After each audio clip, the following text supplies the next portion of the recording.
সেই বিভিন্ন কাজের যে অগ্রগতি বিশেষ করে, এবং আপনাদের সরকারের যেহেতু 3 ধাপের পরিকল্পনা, 180 দিনের একটা পরিকল্পনা ছিল, সেটারও মোটামুটি বলা চলে মাঝপথে পেরিয়ে সামনের দিকে পথ চলা, সামনে বাজেট, সব মিলিয়ে কী অবস্থা আপনার মন্ত্রণালয়ের, জানতে চাই। আমার মন্ত্রণালয় তো না, সরকারের মন্ত্রণালয়। আমরা দুইজন হচ্ছি দায়িত্বপ্রাপ্ত সরকারের পক্ষ থেকে। এখানে সচিব আছেন, ডিজি আছেন সমাজ কল্যাণ মন্ত্রণালয়ের। অ্যাকচুয়ালি এটা আমাদের একটা নিয়মিত কার্যক্রমের অংশ হিসাবে আজকে আমার এখানে 3য় দিন আসা, ওনার 2য় দিন আসা। যে আমরা এটা আমাদের মন্ত্রণালয়ে বসেও অধিদপ্তর, যেহেতু অধিদপ্তরের মাধ্যমেই সারা দেশ বিভাগ প্রত্যেকটি উপজেলা পর্যায়ে সমাজ কল্যাণে বিভিন্ন কর্মসূচি আছে। সেই কর্মসূচিগুলি যথাযথভাবে বাস্তবায়ন হচ্ছে কিনা, কী করলে কর্মসূচিগুলি আরও সুষ্ঠুভাবে তার কার্যক্রমটি করতে পারবে, কী কী উদ্যোগ গ্রহণ করা উচিত, কোনো ল্যাপস অ্যান্ড গ্যাপস আছে কিনা, স্ট্রেংথ অ্যান্ড উইকনেসগুলো দেখে কী কী মডিফাই করলে আরও বেশি মানুষের সেবা বেশি করা যাবে। আর বিশেষ করে সমাজ কল্যাণ মন্ত্রণালয় তো আপনার ধরেন একটা গ্রুপ অফ পিপুল, যেটা হচ্ছে যে অবহেলিত মানুষ। তো অবহেলিত মানুষ কারা? একটা হচ্ছে দুস্থ এতিম, এটা একটা বিষয়। প্রতিবন্ধী, এটা একটা বড় সেক্টর। এখানে প্রায় ধরেন আপনার আমাদের নিয়ারলি 40 লক্ষ প্রতিবন্ধী আমাদের রেজিস্ট্রেশন করা আছে। তারপরে সমাজের পিছিয়ে পড়া জনগোষ্ঠী বলে একটা জনগোষ্ঠী আছে। আদিবাসী বলেন, চা শ্রমিক বলেন, বেদে বলেন, হিজড়া বলেন, তাঁতি বলেন, কুমার বলেন, তা বিভিন্ন আদিবাসী সম্প্রদায় বা ক্ষুদ্র নৃতাত্ত্বিক গোষ্ঠী বিভিন্ন পাহাড়ে বিভিন্ন অবস্থায় তারা বসবাস, সমতলেও আছে।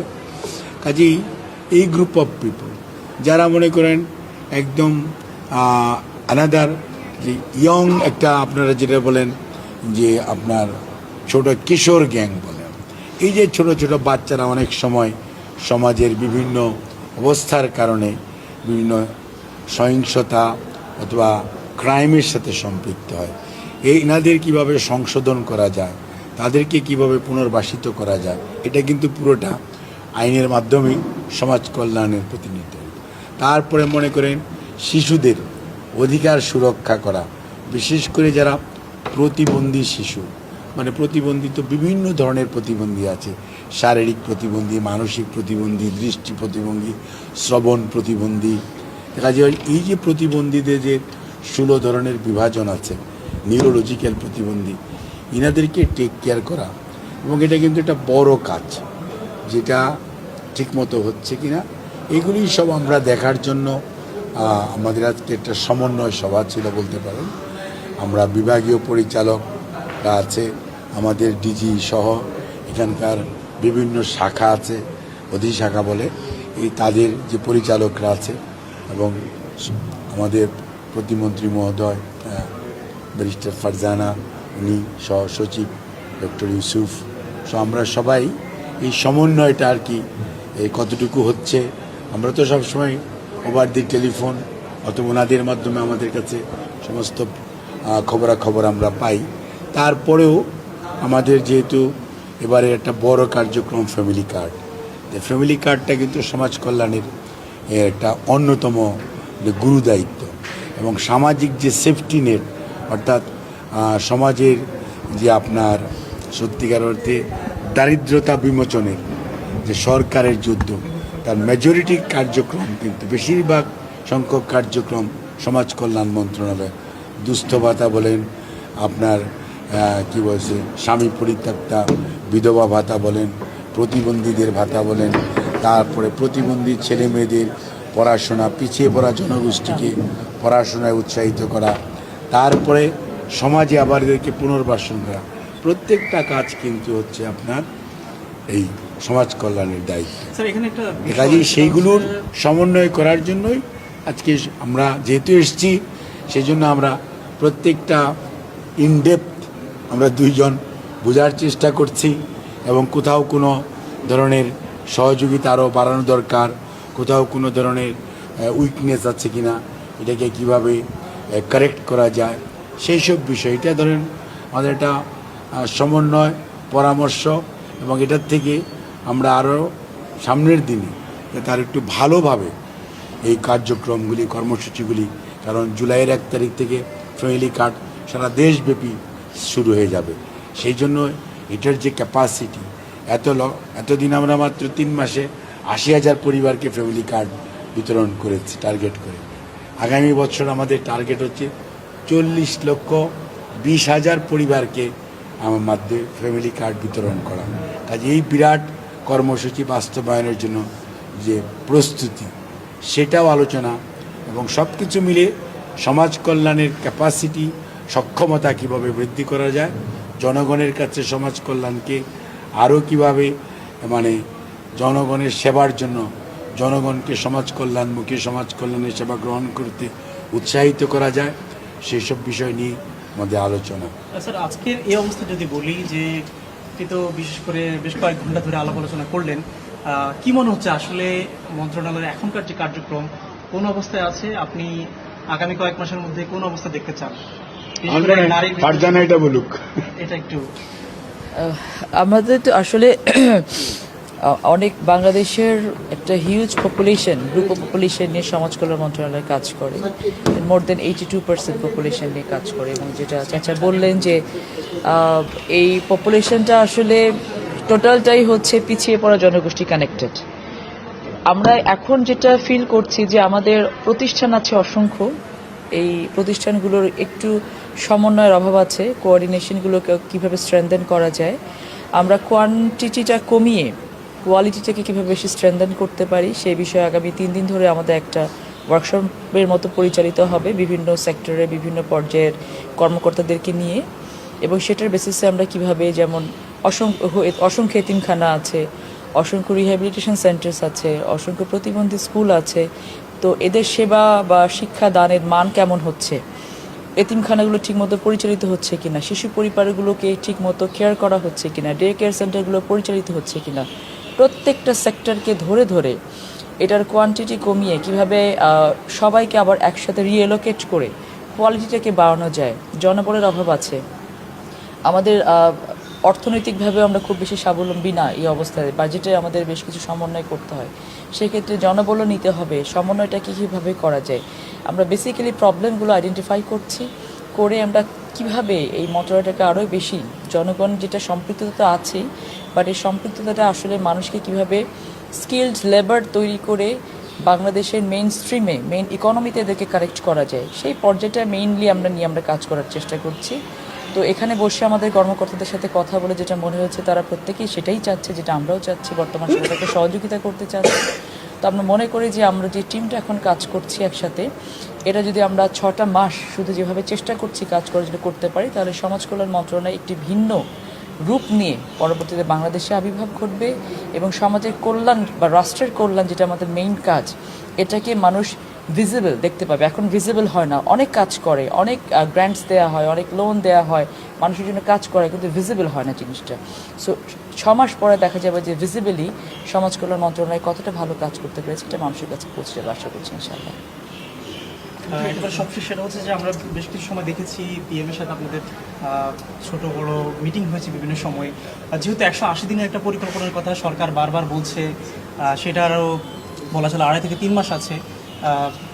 স্পেসিফিক যদি জানতে চাই, পিএম আসলে মূলত আপনাদের কোন বিষয়তে জোর দিয়েছেন যে কাজটা আগানোর জন্য? মাননীয় প্রধানমন্ত্রী, আমরা দেখবেন নির্বাচনের পূর্বেই বিএনপির যে নির্বাচনী ম্যানিফেস্টো, যেটা এখন বিএনপির না, এটা এখন জাতির ম্যানিফেস্টো, কারণ জনগণ বিএনপিকে দায়িত্ব দিয়েছে, এই দেশের সেবা করার সুযোগ দিয়েছে।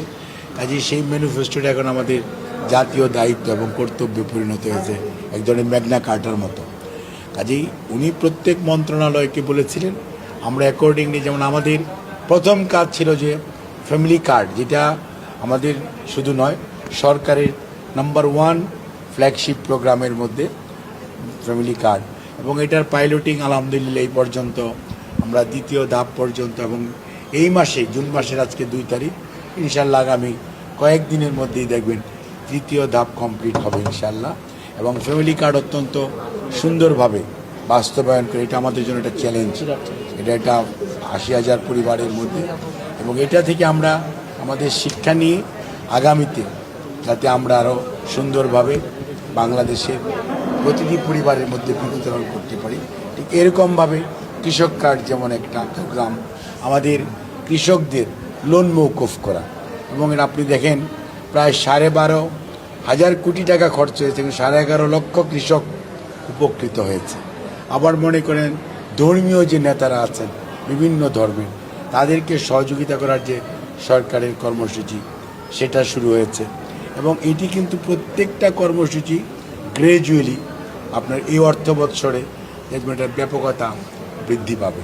এবং সেবা ক্ষেত্রে যেমন আপনার স্বাস্থ্য বলেন, শিক্ষা বলেন, আমাদের সমাজ কল্যাণ বলেন, এখানে আমরা যেমন বিভিন্ন আগে আমরা দুস্থ ভাতা দিতাম, আমরা বিধবাদের ভাতা দিতাম, এতিমদের জন্য আমরা ক্যাপিটেশন গ্র্যান্ট বলে আছে সেটা দিতাম, প্রতিবন্ধীদের প্রত্যেকটা সেক্টরেই কিন্তু পরিমাণ বাড়ানো হয়েছে, টাকার পরিমাণও যেমন বাড়ানো হয়েছে, সংখ্যার দিক দিয়েও বাড়ানো হয়েছে, যদিও সরকারের আর্থিক সীমাবদ্ধতা রয়েছে।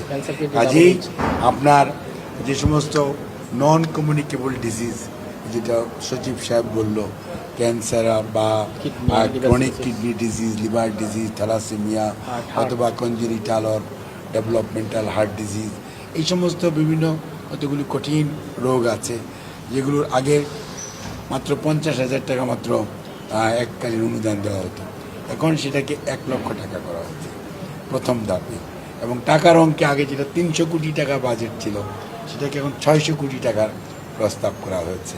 আজ এইগুলি কিন্তু প্রত্যেকটি সামাজিক খাতে, সামাজিক দায়বদ্ধতার খাতে, অর্থাৎ একটা মানবিক বাংলাদেশ আগামীতে যাতে হয়, প্রধানমন্ত্রীর যে ঘোষণা জনাব তারেক রহমানের, সেইটা বাস্তবায়নের জন্য আমরা কিন্তু প্রত্যেকটা সেক্টরেই একইভাবে আমরা টেক কেয়ার করছি, যেটা আমাদের প্রতিমন্ত্রী মহোদয় বললেন যে আমরা খালি লিপ সার্ভিস না, আমরা মনে করি মিনিংফুল সার্ভিস, যে সার্ভিসটা একটা গুণগত মান থাকবে। আমরা এতিমদেরকে খালি শুধু ডিপেন্ডেন্ট রাখতে চাই না, আমরা তাদেরকে এডুকেশন দিতে চাই, দক্ষতা দিতে চাই, স্কিল দিতে চাই, এবং তার পরবর্তীতে তারা যখন আমাদের আমব্রেলা থেকে বেরোয় 18 বছর বা একটা সার্টেন টাইমের পরে বেরিয়ে যাবে, তারা যাতে দক্ষ হিসাবে সমাজে তাদের কিছুটা কাজ করে খেতে পারে, সেই জন্য তাদেরকে আমরা কিছু টুলসও দিতে চাই, অর্থাৎ কিছু সরঞ্জাম দিয়েও দিতে চাই, যেটা দিয়ে তাদের যে জীবিকা নির্বাহের জন্য কেউ সেলাই শিখছে, সেলাই মেশিনটা সে চালাবে, কেউ কম্পিউটার শিখেছে, তার কম্পিউটার দিয়ে দিলে সে কম্পিউটার স্কিলটা সেখানে প্র্যাকটিস করবে, অর্থাৎ তার সেলফ এমপ্লয়মেন্ট হোক, ইনস্টিটিউশনাল এমপ্লয়মেন্ট হোক, সেই সুযোগটা আমরা করে দিতে চাই। কাউকে কেয়ার গিভিং এর জন্য আমরা ট্রেনিং দিচ্ছি, কেয়ার গিভিংয়ের সাথে আমরা ল্যাঙ্গুয়েজটা দিয়ে দিতেছি, যার জন্য কেয়ার গিভিংয়ের পাশাপাশি যদি ল্যাঙ্গুয়েজটা থাকে তাহলে সে দেশে বিদেশে তার কর্মক্ষেত্রে একটা মানে সম্ভাবনা উন্মোচিত হলো। আমাদের টার্গেট হচ্ছে এদেরকে, যেমন প্রতিবন্ধী, ওরা হয়তো ইনারা একজন দৃষ্টি প্রতিবন্ধী কিন্তু তার অন্য স্কিল আছে, একজন হয়তো তার 2টো পা নাই কিন্তু তার 2টো হাত আছে, তার সেই স্কিল আছে, কারো হাত নাই, তার পাটাই কিন্তু তাকে একটা স্কিল দেয়। কাজে আমরা চাই যে প্রতিবন্ধীরাও যে পিছিয়ে পড়া মানুষ তা না, প্রতিবন্ধীরাও যাতে সমাজে কন্ট্রিবিউট করতে পারে, একটা ইনক্লুসিভ সোসাইটি হতে পারে সবার অংশগ্রহণের মতো, তাহলেই কিন্তু কেউ যদি মধ্যে এমন ভাবনা না আসে আমাকে কেউ টেক কেয়ার করছে না, তাহলে দেখা যাবে আমরা সবাই যদি মনে করি yes we are the part of this society, তখন একটা ইনক্লুসিভ সোসাইটি হবে। আর সেইটার জন্যই সমাজ কল্যাণ মন্ত্রণালয় তার সীমিত সামর্থ্য সাধ্যের মধ্যে বেস্ট ইউটিলাইজেশন কিভাবে করা যায় সেই জন্যই ডিজি সাহেব, সচিব সহ আমরা মন্ত্রী প্রতিমন্ত্রী আমরা এনাদের সাথে, এনাদের কিন্তু আমাদের বিভাগীয় পর্যায়ের কর্মকর্তারা এখানে আছে, সরি, তাদেরকে নিয়ে আমরা কিন্তু বসে আলাপ আলোচনা করে আমরা একটা ওয়ার্ক প্ল্যান করা, যেটা প্রতিমন্ত্রী মহোদয় বলল, আমরা এই জন্য দেখেছি একদিনের মিটিংয়ে হবে না, সেই জন্য আমরা এখানে তাৎক্ষণিক সিদ্ধান্ত নিয়েছি যে 3 দিন ব্যাপী এনাদের একটা ব্রেন স্টর্মিং হবে, যে আপনারা হাউ টু ইমপ্রুভ এক্সিস্টিং সিস্টেমটাকে আরও বেশি কীভাবে কার্যকরী করা যায়, কারো সুন্দর ভাবে ব্যবহার করা যায়, সেই লক্ষ্যে আমরা ওয়ার্ক প্ল্যান করে আমরা আবারও বসে আমরা এটাকে ফাইনালি এটা একটা শেপে নিয়ে যাব, সো দ্যাট এটা আমরা কামিং মানে 1 জুলাই থেকে আমরা একটা কার্যকরী সিস্টেম হিসেবে দাঁড় করাতে। সেই লক্ষ্যে কাজ করছি, সেই জন্য আপনাদের মাধ্যমে আমরা আমাদের সবার সহযোগিতা চাই। আপনাদেরকে ধন্যবাদ। Thank you.